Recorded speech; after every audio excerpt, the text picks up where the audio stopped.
Tumekubaliana? Na mimi nataka niwaeleze sasa, kwa sababu leo nimefika hapa na nimesikia maoni yenu, na kwa sababu maoni yenu na maoni yangu iko sawa, sasa nitaenda kupanga hiyo barabara ikuje mpaka hapa Olposimoru jameni. Si ndio? Olposimoru hoye! Leo vile vile nimepiga hapa na maneno ya stima. Siku ile muliniuliza wakati nilete title, mukasema hata nyinyi mnataka kuhakikisha stima. Sasa sikizeni, tumekuja hapa na milioni 62 ya kuweka stima yenu hapa, shule yenu, shopping center yenu na manyumba 300 tutawawekea stima, na hiyo kazi inaanza leo. Munanielewa? Pia nilikuwa mahali ingine inaitwa Olesere. Niliambiwa na huyu mbunge wenu na gavana akanieleza na mama county akanieleza ya kwamba kule Olesere pia ni mahali mbali, mahali hakuna stima. Pia mimi natangaza nikiwa hapa Olposimoru, pia hiyo Olesere, pia watu wa pale tunawawekea stima ya off grid, pia na wao wakuwe na stima kama Wakenya wengine.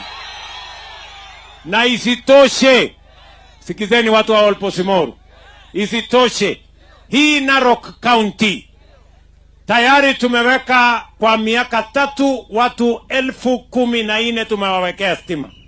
Lakini tena mwaka huu tumeongeza pesa shilingi bilioni 2.8 kuunganisha wananchi 15,000, nyumba 15,000 mpya kwa maneno ya stima. Tuendelee ama tuendelee? Jameni, mimi nawauliza watu wa Narok, si tuweke stima jameni? Tuweke mwangaza, tuondoe giza, ndio shetani awache kusumbua sisi. Ama si mnajua mahali iko giza shetani anakaa hapo?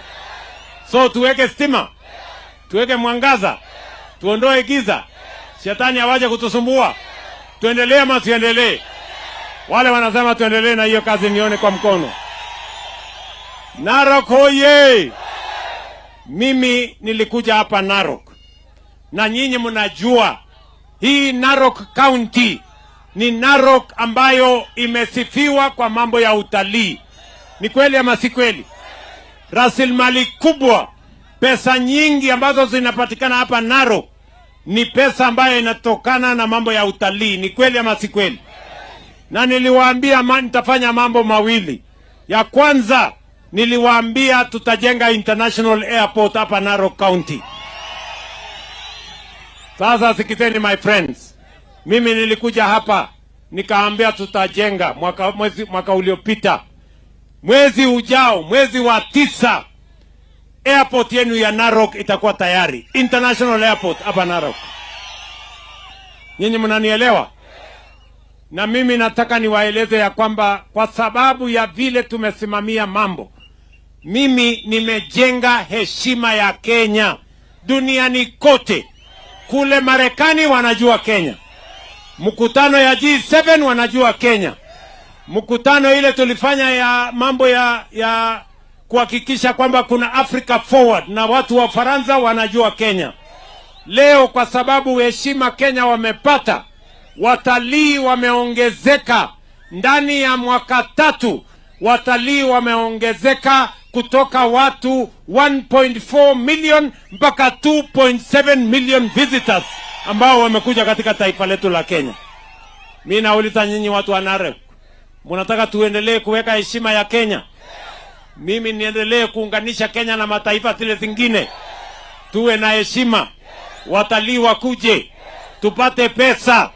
Tuendelee ama tuendelee? Tuendelee ama tuendelee? Hebu nione wala wanasema tuendelee, tuendelee, tuendelee, tuendelee, tuendelee. Unajua kuna wengine wananikashifu, ati wanasema nimeenda nchi hii, nimeenda ile, lakini mimi nawauliza mahali pote mimi nimeenda, si majibu yake imeonekana? Si mazao yake imeonekana? Si watalii wameongezeka? Tuendelee na hiyo kazi ama tuendelee? Na mambo bado. Mimi nimesema kufikia mwaka wa 2028 tunataka watalii wawe wamefika 5,000,000 ambao wanakuja hapa taifa letu la Kenya. Hawa vijana wapate ajira, sisi tufanye biashara, mahoteli zetu ziwe na biashara, tujenge uchumi ya Kenya, tuondoe umaskini, Kenya iweze kusonga mbele. Tuendelee ama tuendelee jameni? Tuendelee ama tuendelee? Mimi niliwaambia watu wa Narok, vile niliwaambia watu wa Kenya, hii Kenya tutaibadilisha, sio kwa fitina, sio kwa forojo, sio kwa ukabila, sio kwa chuki. Tutabadilisha kwa miradi na mipango ya maendeleo ile ambayo mnaona hapa Narok. Hapa Narok sisi tumeweka pesa nyingi. Affordable housing tuko na karibu bilioni 8. Mambo ya masoko tuko na bilioni 2. Mambo ya hostels ya watoto wenu tuko na bilioni 3.5, kuhakikisha ya kwamba hapa Narok wakati tunapanga maendeleo ya Kenya, hapa Narok maendeleo inaenda sawa sawa. Tuendelee ama tuendelee? Tuendelee ama tuendelee? Mimi nataka niwaulize ndugu zangu watu wa Olpusmoru, wakati ninasomesha watoto, mimi sitaki watoto wa Olpusmoru wabaki nyumbani. Mimi nataka kila mtoto aende shule, kwa sababu nimeweka pesa nyingi kwa kusomesha watoto wa Kenya, na maneno ya elimu ndio inatuletea usawa. Mtoto wa tajiri na mtoto wa maskini wanakuwa sawa wakipata elimu. Kwa hivyo mimi nawauliza ndugu zangu, mimi niliwaahidi, niliwaambia nitapanga mambo ya elimu. Ile CBC nilinyorosha. Walimu nimewaajiri 1,100. Madarasa tumejenga 23,000 na funding model ya watoto wetu wa TVET na university na KMTC nimenyorosha, na sasa kila mtoto akienda university, akienda KMTC, akienda TVET, sasa hakuna mtoto atakosa nafasi ya kusoma eti kwa sababu mzazi yake hana uwezo. Watoto wote wa Kenya watapata nafasi ya kusoma. Mimi nauliza nyinyi, tuendelee ama tuendelee? Tuendelee ama tuendelee? Mimi niliwaambia vile vile maneno ya afya. Afya sio starehe ya matajiri ama wale wako na kazi ama wale wako na uwezo. Afya, katiba ya Kenya sehemu ya 43 inasema ni haki ya kila Mkenya.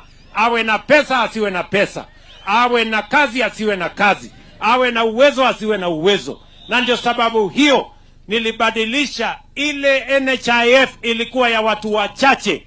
Leo tuko na SHA imeajiri ama imesajili wananchi milioni 32.